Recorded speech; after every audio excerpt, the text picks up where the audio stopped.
If you grew up in the baby boomer or Generation X era, the architecture of your childhood was defined by a specific kind of autonomy that has largely vanished from the modern landscape. The expectations placed on children and teenagers were not centered on constant parental oversight, but on the navigation of independent space. Many of you walked to school without a GPS-enabled phone, tracking your every step. You rode your bikes across town with friends, governed only by the streetlight rule, the understanding that you were expected home when the sun went down. This era was characterized by an immersive, hands-on relationship with the world. Teenagers didn't just participate in extracurriculars. They held the low-status jobs that are the bedrock of character development, bussing tables, bagging groceries, mowing lawns, or tearing tickets at the local movie theater. When something felt uncomfortable, the social script was remarkably simple. You pushed through it.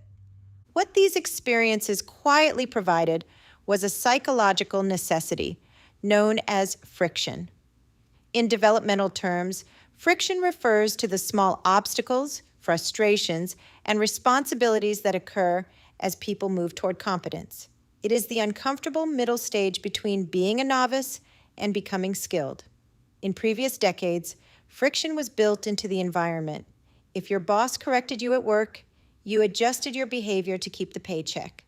If a teacher assigned a difficult paper, your parents expected you to sit down and figure it out because they weren't going to call the principal. If you forgot your lunch, you were hungry for a few hours, a natural consequence that served as a powerful memory aid for the next morning. These moments were never viewed as harmful. They were the psychological calluses that made adulthood manageable. We often think we're being supportive by smoothing the path for our young adults, but we might actually be stripping away the healthy friction they need to grow. In this episode, I break down the sovereignty agreement and the differentiation pivot tools to help you stop being the fixer and start being the coach your child needs to finally launch. Welcome back to the Path to Peace Therapy podcast. If you're new here, my name is Stephanie Buckley. I'm a solution-focused therapist, parenting strategist, and family systems coach who specializes in ADHD, executive functioning challenges, emotional regulation, and the patterns that keep families stuck in cycles of frustration, avoidance, and conflict. Solution-focused therapy focuses on identifying practical strategies that help families move forward. Rather than staying stuck analyzing problems, this approach emphasizes building small changes that create momentum and restore confidence within the family system. Another framework that deeply informs my work is Bowen Family Systems Theory. Bowen's work emphasizes that individuals cannot be fully understood outside the emotional system of the family. Families develop patterns over time, and when one member struggles with motivation, responsibility, or emotional regulation, the entire system often adapts around that struggle. For example, when a young adult repeatedly quits jobs, parents may respond in different ways. One parent may step in to financially support the young adult while they figure things out. Another parent may become increasingly frustrated and push harder for independence. The young adult may then withdraw further or feel overwhelmed by expectations. Bowen Family Systems. Theory helps families understand that these dynamics are not simply individual behaviors. They are patterns within the emotional system of the family, and when one piece of the system shifts, the entire pattern can begin to change. I'm also a mother to a thriving neurodivergent 23-year-old son with ADHD who is an incredible musician, singer, songwriter, and multi-instrumentalist. Supporting him required patience, structure, and a deep understanding of how developing brains respond to challenge and responsibility.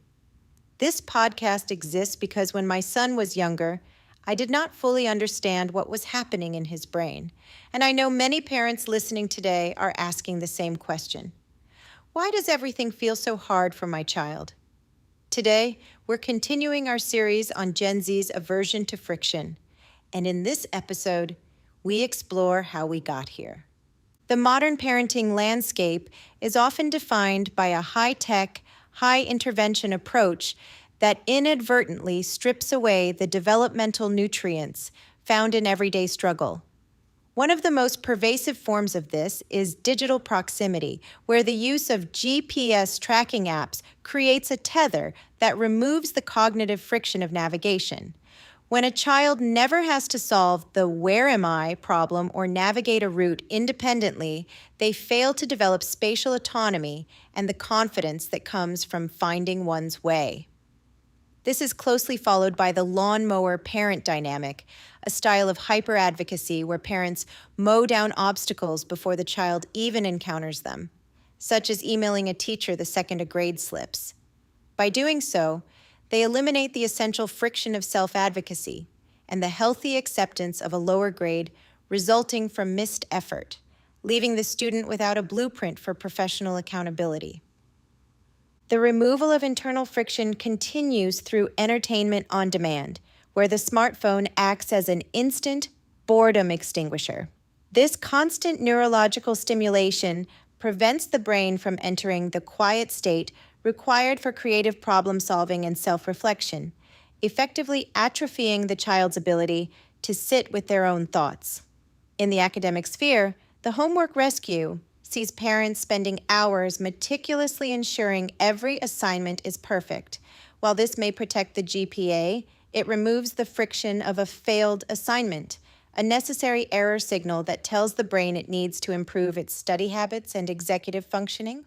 Finally, the trend of immediate conflict mediation has fundamentally altered social development. When parents step in to resolve every minor playground squabble or digital social slight, they steal the opportunity for the child to learn the complex art of negotiation, the humility of a sincere apology, and the strength required to set personal boundaries. Without these micro-exposures to social friction, young adults enter the workplace and the world with thin skin, viewing standard interpersonal challenges not as manageable life events, but as insurmountable threats to their well-being. By smoothing every road, we have inadvertently made our children less capable of driving on them. To understand how we got here, we have to look at two primary parenting patterns: helicopter parenting and snowplow, or lawnmower parenting. Helicopter parenting describes a style of hovering where parents are hyper-involved in every detail of their child's life to prevent any potential distress. This is driven by over-accommodation, a process where adults remove challenges that children are actually capable of managing.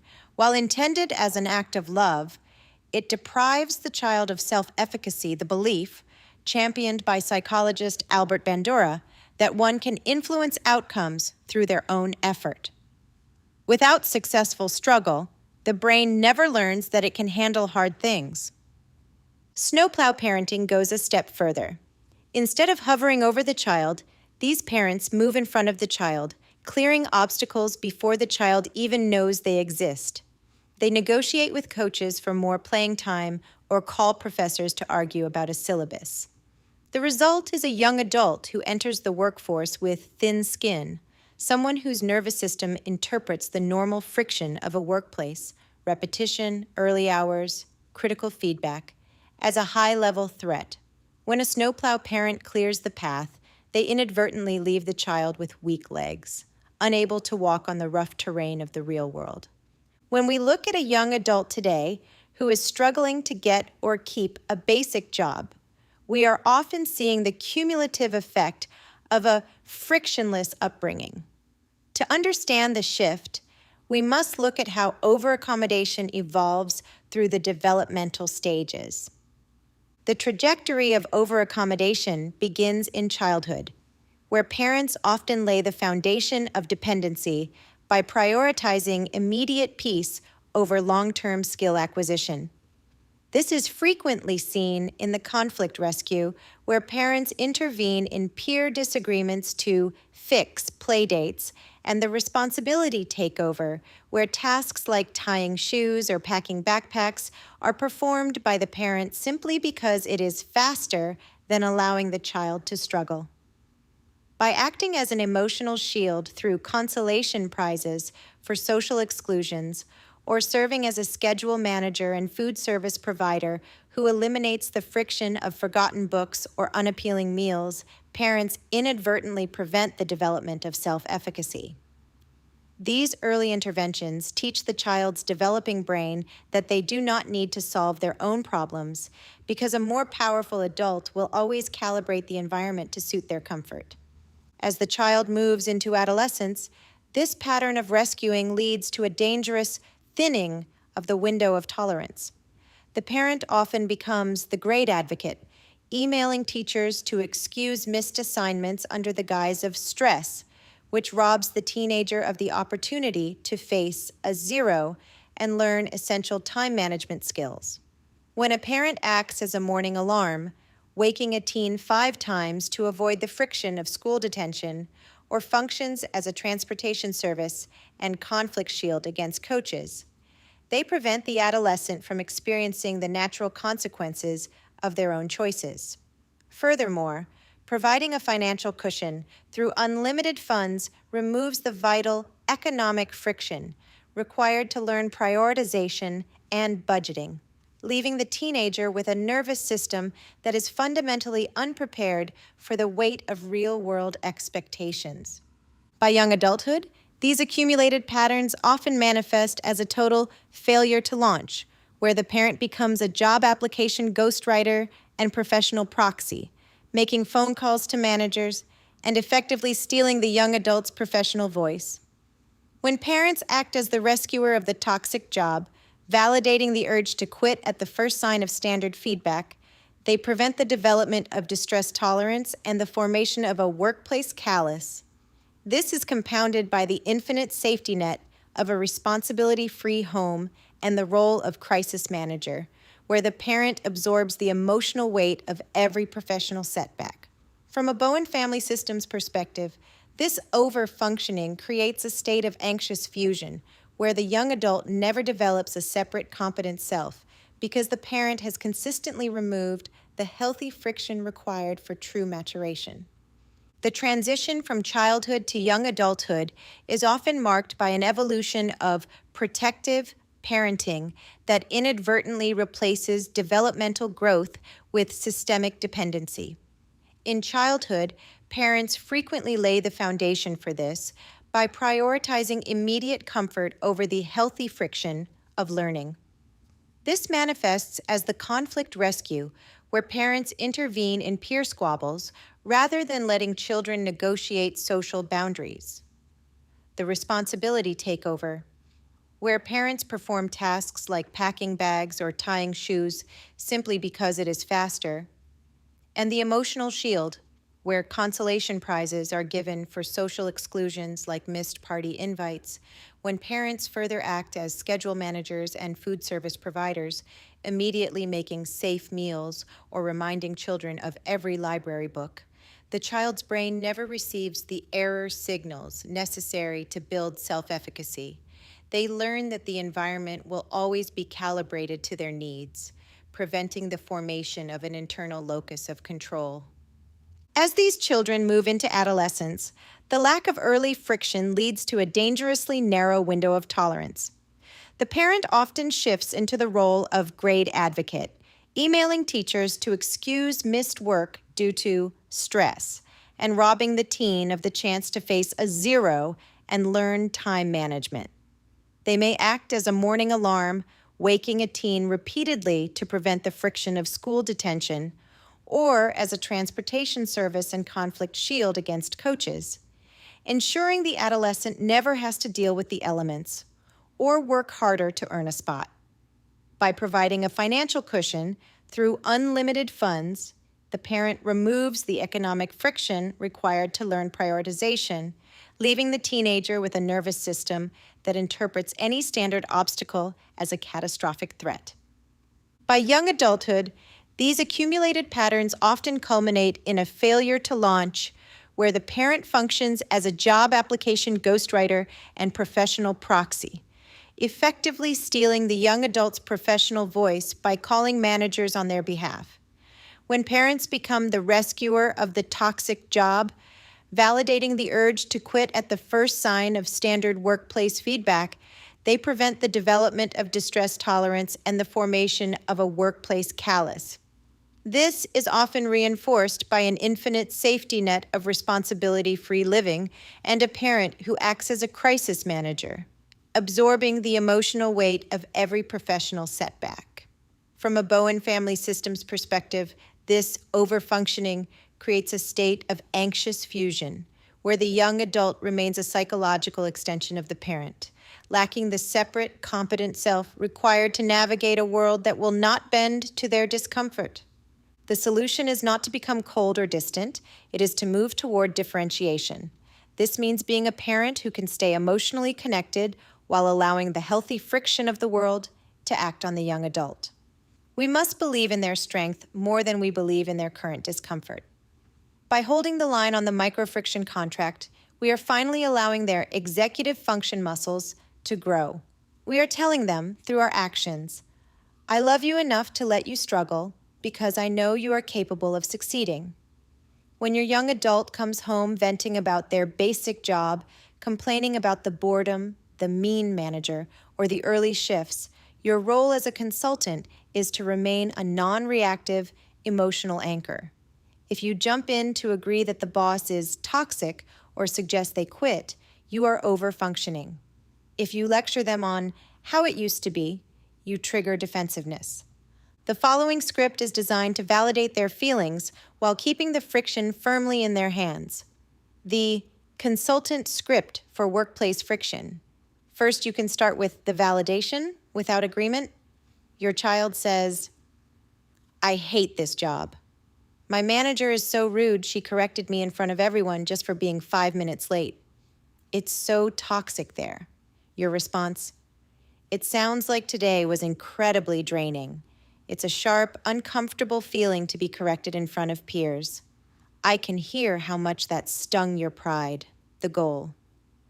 You are labeling the emotion, stinging pride, discomfort, without agreeing that the manager is toxic. You are acknowledging their reality without validating their exit strategy. The differentiation. Pivot is a critical maneuver in family systems work, specifically designed to halt the cycle of anxious rescue. When a young adult claims they cannot return to a job because it is not worth their mental health, the parent's role is to validate the intensity of that feeling without validating the escape. By acknowledging that the current environmental friction is hitting the young adult's threshold, the parent remains empathetic but detached, offering to brainstorm coping strategies while making it explicitly clear that the ultimate decision and its fallout belongs solely to the young adult. This pivot effectively detaches the parent's anxiety from the child's choice, placing the weight of adulthood back where it belongs.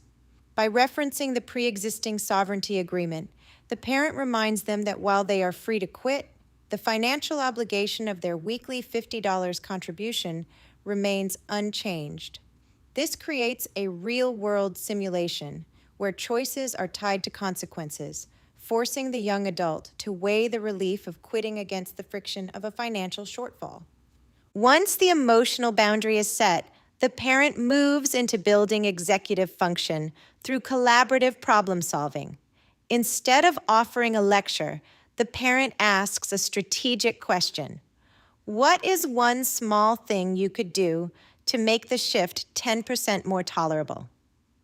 This shift in focus encourages inhibitory control, prompting the brain to look for micro wins and adaptations rather than a total escape.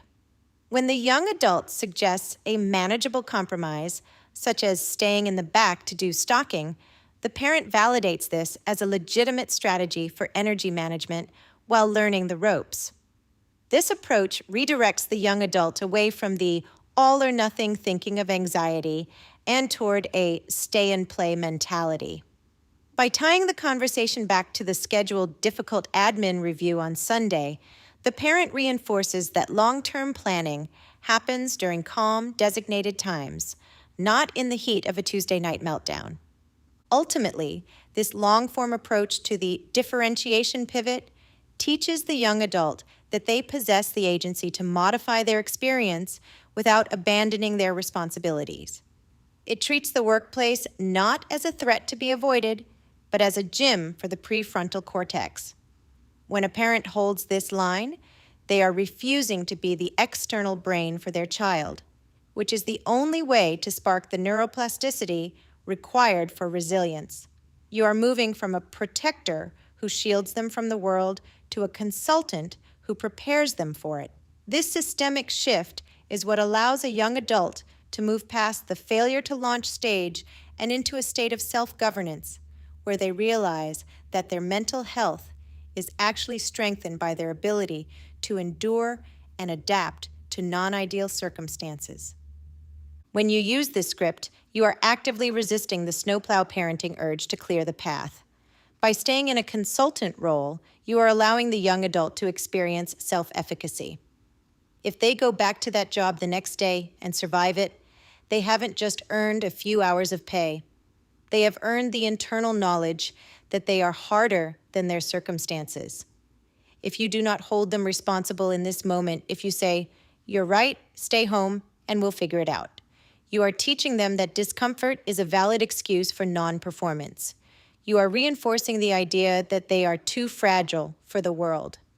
This is a form of systemic sabotage that leads to failure to launch. By holding the line, you are actually expressing the highest form of belief in them. You are saying, "I believe you are strong enough to handle a difficult manager. I believe you are capable of outlasting boredom. I believe in your future more than I believe in your current discomfort." This pivotal moment is the primary site of neuroplasticity. Every time a young adult chooses to walk back through the doors of a workplace they desperately want to flee, they are lifting a weight in a psychological gym. This act provides the nervous system with undeniable evidence that discomfort is not the same as danger. By staying in the friction zone, they prove to their own amygdala that they don't have to eject to remain safe. Over time, these micro-commitments build a workplace callus, the neurological grit required to transform a fragile avoidance response into the steady, durable persistence necessary for a lifelong career. Adopting this stance requires you to fundamentally shift your parental identity. You are moving away from the role of a protector who shields them from the world and toward the role of a resilience coach. A coach knows that an athlete's muscles only grow when they meet resistance. If you lighten the load every time they struggle, you aren't helping them.